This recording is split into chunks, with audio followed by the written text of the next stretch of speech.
All right, hello everybody, and welcome to another episode of Catching Up With. I'm your host, Justin Burkhart. On today's episode, we have Ben Carlson. Ben is a Seaman High School graduate. He's a three-time member of First Team All-City and All-League, two-time member of All-State First Team, two-time state champion in baseball, and he took third 1 year in baseball in state for high school. Ben, what can you say about your high school baseball career? What's up, Justin? Justin and I go way back, so I'm happy to do this podcast with him. What can I say about my baseball career? I was very blessed to be on some really good teams with some good coaches. It was pretty easy to have success at Seaman when you have a really good baseball program. So Bush was a phenomenal coach, and he set us all up for success. And it was nice to have my older brothers, a couple of them, go through the program. So, I mean, right away I was playing with my older brother, Nick, and just had some competitors, had some athletes, had some guys who wanted to win. And my older brother, Nick, taught me a lot about that. So he was just a tough, hard-nosed player, and he had a really good group of friends who had the same sort of mentality. So, I mean, when I started playing my sophomore year, I just felt like I was super privileged and honored to be around those guys. I looked up to them a lot. And so they helped me step up my game. And the rest is history, man. Got to win 2 state championships, took third my junior year.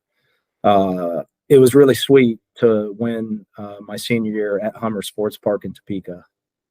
So, I mean, there's a lot of stories we could talk about in terms of some of the particular games, but it was a nice ending to my high school career to win at home. Now, you were also an honorable mention Louisville Slugger High School All-American in high school. That's a pretty big achievement for yourself right there, just early on in your career. Yeah. I mean, I don't think I knew anything about that until somebody sent me an email or got a hold of my dad about that. Yeah, so I was thankful for that honor. But like I said, my biggest thing was I'm thankful that we're able to win that state championship, because we started off, I think, 2-4, and we won 19 straight after that. But my dad had a talking to me in my senior year because I wasn't taking things as seriously as I should, and kind of really sobered me up and helped me kind of go out with a bang. So just to win those 19 straight games, do it with my younger brother Zach and all his buddies, it was pretty sweet. So you still hold the school record for home runs in a career at Seaman with 18. And I'm pretty sure your brother's one behind you. Yeah, Chris. You're number 2 in RBIs at 104. Your brother Chris has 117. And you're number 8 in all-time career varsity games played with 76. Yeah. So those are just some of the numbers I was able to pull. Yeah, I mean, I've always thought that Chris is a better hitter than me, so I was surprised that I still have the home run record, especially over him. But yeah, I mean, it was nice playing at Seaman, being a left-hander. The wind a lot of times would blow out to right field or right center. So yeah, I surprised those records still stand, but there's been a lot of great players who've gone through the system after me. Yes, I agree. So we're going to go to high school football real quick. You had a pretty good high school football career, like just achievement-wise. Your senior year, you were first team All-City, first team All-League on defense, City and Centennial League Defensive Player of the Year, first team Class 5A All-State defense, Capital Journal Wichita Eagles second team, top 11 All-State football, Kansas Coaches Association top 11 All-State first team, National Football Foundation first team, top 11 team, selected to the Shrine Bowl East team. And then you were also selected as a Shawnee County Boys Fall Athlete of the Year, and later in the spring as a Shawnee County Total Boys Athlete of the Year. So that's like a pretty good senior year for you. For high Yeah, school. yeah. I mean, again, it was great early on to play with some really good players, and Seaman obviously has a really good football program as well. We struggled a lot my junior year. What did we win? Like 1 or 2 games. But we went through some major coaching changes. We lost a lot of senior leadership. There was just a lot of transitions taking place. And really thankful we had a good year my senior year. Again, I think just we all kind of came together as seniors and said, we got to turn this thing around, and we got to get serious about this. And we went 9-3 and lost, a heartbreaking game to Salina Central at their place in the semifinals. But again, I'm just very thankful to God and thankful to my coaches that they put me in positions to succeed. I love hitting people. So I got to do that on both sides of the ball as a linebacker and fullback, and nothing brought me more pleasure than to knock some people around to let Greg Lott score some touchdowns. So thankful to have an all-state sprinter behind me at running back who could score very quickly and knew how to go off my block pretty easily. You had some workouts with pro teams in high school for baseball, but you decided to go to play baseball at Missouri State. And while at Missouri State, you became the first, it says you were MSU's first baseball player to reach All-American status, both athletically and academically in 2008. You were first-team All-American honors, third-team spot on the ESPN, the magazine Academic All-American squad, and you ranked 10th in home runs with 38 and first in hit by pitches with 41. And then after Missouri State, you were a 6th-round draft pick by the Indians, pick 185. Yeah. So what was playing at Missouri State like? Oh, it was wonderful. So just a note about the stat of me being the guy who's been hit by pitches the most. On my travel baseball team in high school, it was the Kansas City Sluggers. We were taught never to get out of the way of a ball coming at you. So we learned how to wear pitches all the time. So it was just natural for me to do it at Missouri State. And I would stand close on the plate anyways because I wanted people to try to throw in on me because I love to pull the ball. So that's probably the reason for that stat. But it was a wonderful opportunity to play at Missouri State. We played at the AA Springfield Cardinals facility, so top of the line minor league field, beautiful stadium. Got to play under Keith Gutton, who's retiring this year, but he's been there forever, and I hope will be a Hall of Fame coach. So, I mean, it was only 3.5, 4 hours away from home, so I could make trips back home whenever I needed to. So, I mean, it just seemed like the perfect place for me to play. And I also got to play some of our Kansas rivals every now and then. We play KU, play Wichita State. And it was kind of nice to hit some home runs off those guys. So after Missouri State, you went to the minors. Yeah. Played the 2 years with Cleveland. What was just getting drafted? You get drafted, you're playing for the Indians in the farm system, you go to spring training. What was all that and like just the environment of, you're in spring training or you're in low A, just you're a professional? Yeah, I mean, it's kind of surreal because you grow up playing a sport and it's, in large part a game. And now all of a sudden it becomes your profession. You're actually getting paid for it. And so, yeah, you have to make a quick transition because we got done my junior year at Missouri State. We got done in May and all of a sudden you get drafted in June. And soon after that, they're sending you off.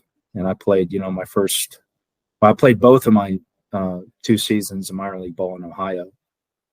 But yeah, I mean, the first season you're around a bunch of college guys, but I think it really hits you that you're at a whole new level when you go into spring training, because now all of a sudden you're around all the guys in the Indians system, not just minor league guys, but major league guys. So you might be in the weight room working out next to a Major League Baseball player like Grady Sizemore or somebody like that. I mean, you're just kind of in awe that you are somewhat among the number of these select athletes playing Like professional baseball. that kind of tells you I made it. Like I'm here. Yeah, although you still know you're pretty low in the totem pole, and you still got a pretty big climb in order to get to the top. But at least it's kind of like, wow. I mean, this is stuff that you used to dream about as a kid, and fans, they just want, one moment where they can get a picture with one of these guys and you're right next to them working out with them. I mean, it was really special one year in minor league baseball where I was playing first base, and we're playing the Reds because we shared a training facility with them. And first base coach for the minor league Reds team we were playing was Ken Griffey Sr. So, the guy's like 10 feet away from me. And so that was just pretty special. Yeah, that's pretty special. That is. It not gonna say that minor league baseball or it didn't work out the way God intended to for you. You hit a foul ball one night, hit a little kid in the head, kind of change your mindset and trajectory of baseball, and it kind of just like it seemed like this baseball just left, and you were out of emptiness you were trying to fill. So you decided you want to go back to school to finish your degree because baseball was pretty much done for. So you go back, you go to Emporia State for football. Yeah. You hadn't played football in at least 5 seasons. Yeah. And then you step in and strap your helmet on, and it's like you never left the sport of football. Yeah. Probably football was probably my favorite sport. I thought, but in high school, I loved baseball. And I just thought I probably had a better path to playing a professional sport through baseball. And I had 2 of my older brothers playing college baseball, and Chris got drafted by the Tigers. And so it just kind of felt natural to just continue to follow the baseball route. But I think in my heart, I loved football the most. So when I got released by the Indians, I still had some school left because I got drafted as a junior. I needed to finish up, and found out I had a little bit of athletic eligibility left. I couldn't play anything at the Division I level. That clock had run out, but I could play another sport at the D2 level. So I was like, man, if I can play something else, I want to play college football. And at the time, Zach, my youngest brother, was playing baseball at Emporia State, and Nick had played there, and my uncle had played there. So we have some ties to Emporia State and super close to Topeka. So I'm not sure why I never thought about Washburn or anything. My heart was kind of set on Emporia, and had the privilege to play 2 years under Coach Higgins. And very thankful my senior year, my last year, we had a great season. Went 10-2, won the Kansas Bowl. And it's wonderful to see how the Emporia State programs really, really turned a corner. And they're one of the better teams in the MIAA every year. Wasn't necessarily the case when I got there. we were posting losing records for a while. So one of the quotes I got from your father is, Coach Higgins gives you a lot of credit for changing the culture at Emporia State. Coach Higgins told you that he's never seen a player work as hard as you did in the film room. Well, I give all credit and glory to God. I mean, at that point in time, the Lord had saved me, and I just had a totally different mindset and different desires and different way of thinking about life. So whatever good I did there, I praise the Lord for it. But I mean, it was new to me. So it was like I felt 5 years behind everybody else. So it was like, I got to play catch up. And, I give thanks to my mom for teaching me to learn how to study and do well in academics growing up. So I just had the mindset of, I got to learn this as fast as I possibly can. Well, you weren't 5 years behind everybody. You were more so 8 years to 6 years older than everybody. Yeah, but I felt like a grandpa. I mean, there were some kids, some of those freshmen were 18, and I was 25 my last year. And I was thinking to myself, man, when I was a senior in high school, these kids were like in 6th grade. And so I felt like an old man, but at the same time, I felt, a burden and a responsibility to be a good leader, a leader to these guys, and to say, I've been there, done that, got the T-shirt in terms of playing professional sports.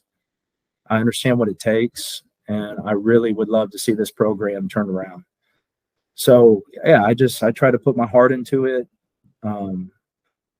but it wasn't just me. I mean, we had a lot of good players on that team, and things just clicked, man. I mean, Coach Nardo, he was our Brian Nardo. He was our defensive coordinator, co-defensive coordinator my senior year. He's at Oklahoma State now as a defensive coordinator. I mean, we had guys like that who, and he was young. I mean, he was only like 2 or 3 years older than me. So it was like, here he is, my coach, and yet we're almost the same age. And but we developed a lot of respect for one another, and he put a lot of trust in me. So yeah, it was just wonderful to see things turn around, have a great season, and then even after that, see the guys make the playoffs a few times and see what they've done since then. So while there, your first year there, you played 11 games, had 85 tackles. Your second year, you played in 10 games, had 93 total tackles. So it's like, even though you were gone away from 5 years, you just stepped in and I mean, they put me at middle linebacker, so the expectation is I'm going to get tackles. If I didn't, but you guys went 11-2 that second year and went to the Kansas Bowl in Topeka. You were 11-2. You were let's see, defensive player of the week twice, first all-conference linebacker, first team D2 academic All-American, first team All-Midwest team linebacker, honorable mention D2 All-American team. And then, that's you were first team academic All-American in both baseball and football in college. So that's pretty cool. And then after football, you had a chance. You had some NFL draft stock just because you had 2 good years at Emporia State, but you decided you were pretty much done with sports and you wanted to become a pastor. Yeah. So I don't know if I would have even had a chance in the NFL, maybe some local indoor football team or something like that.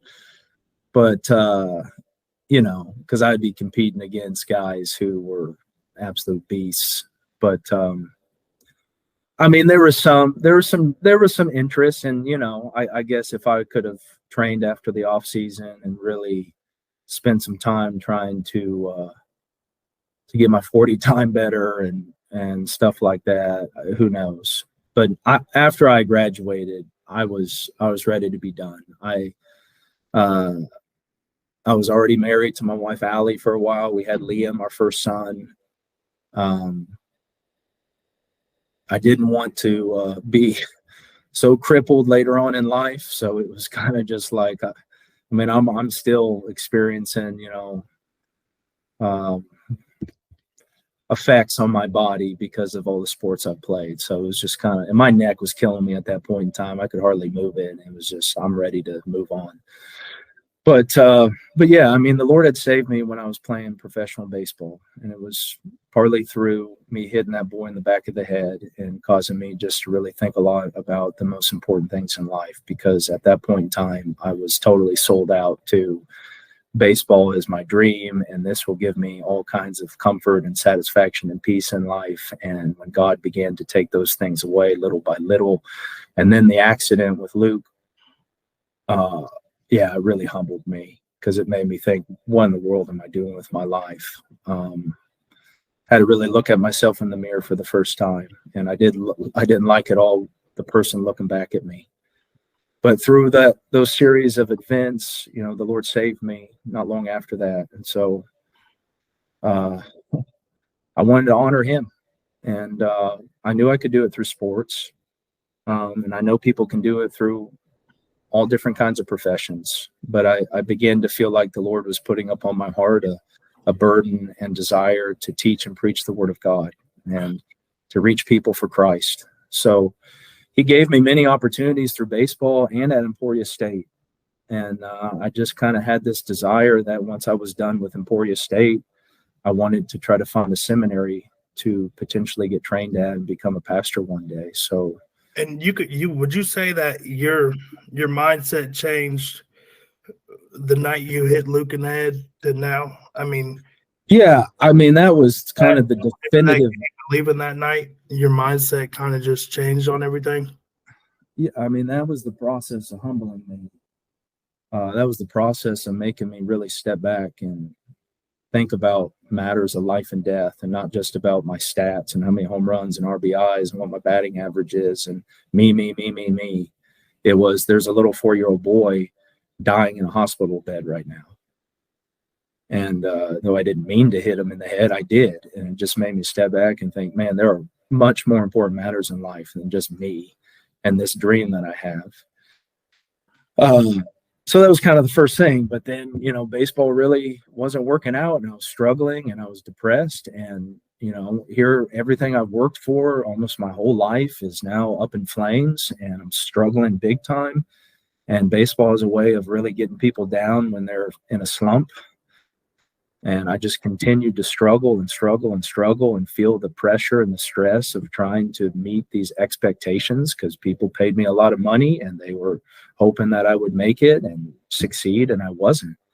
And just all of this was just coming down on me, crashing down upon me. And but through it, the Lord really showed me that, I was a sinner, and I was selfish, and I was seeking a life all for me.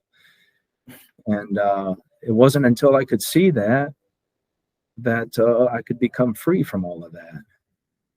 I was just so wrapped up into it. So, I mean, yeah, it was June of 2010 when the Lord saved me. I was able to play the rest of that baseball season. It didn't work out at all in terms of me getting better, but I consider it the worst of times, but the best of times, because I struggled in baseball, and yet the Lord gave me new life. And so, yeah, I wanted to finish my college, and I wanted to see, hey, is God calling me to the ministry?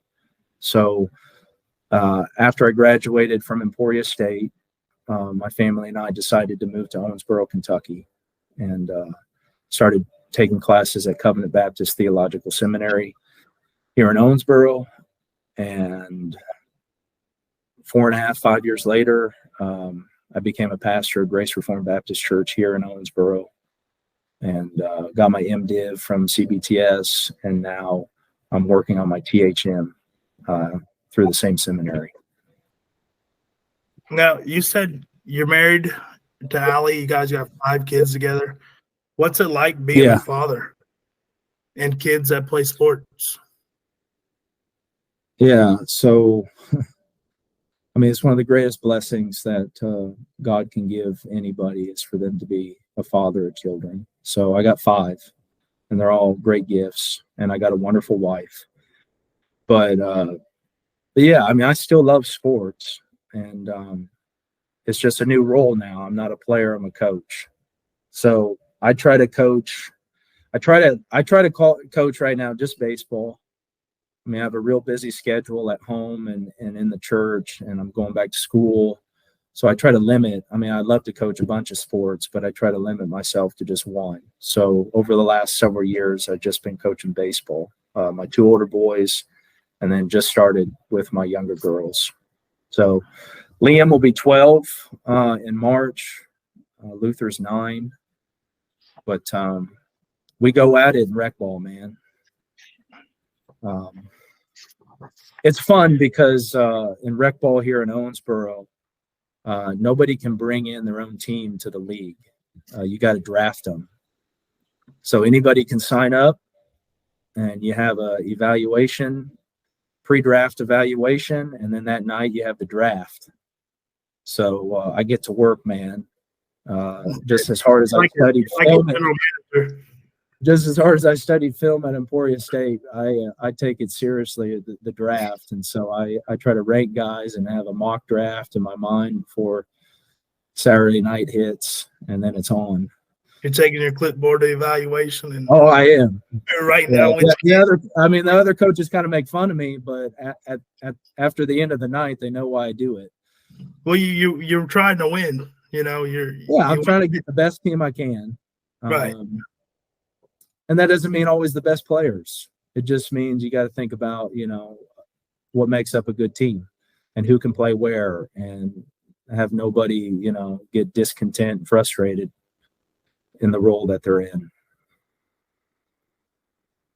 So, Ben, I just want to say thank you for coming on here today and giving me the opportunity to have you on my show.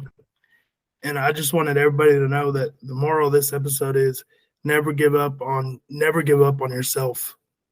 Just keep grinding, keep chasing, because you never know where God might push you to next.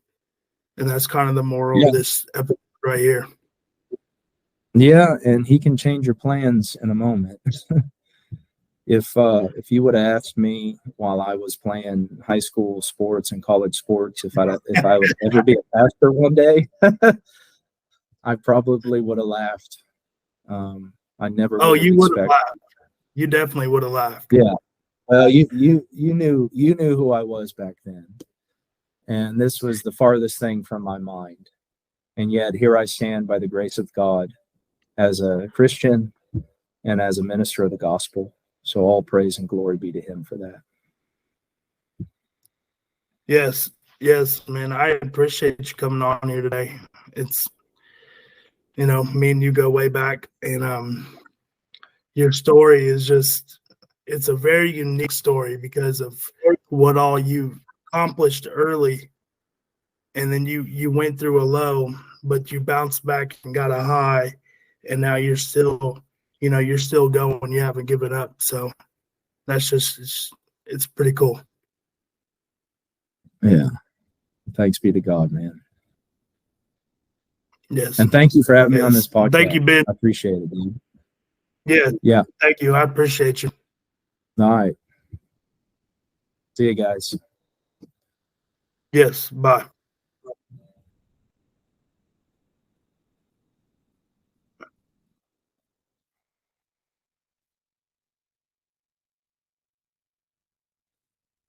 Did you end it? Yeah.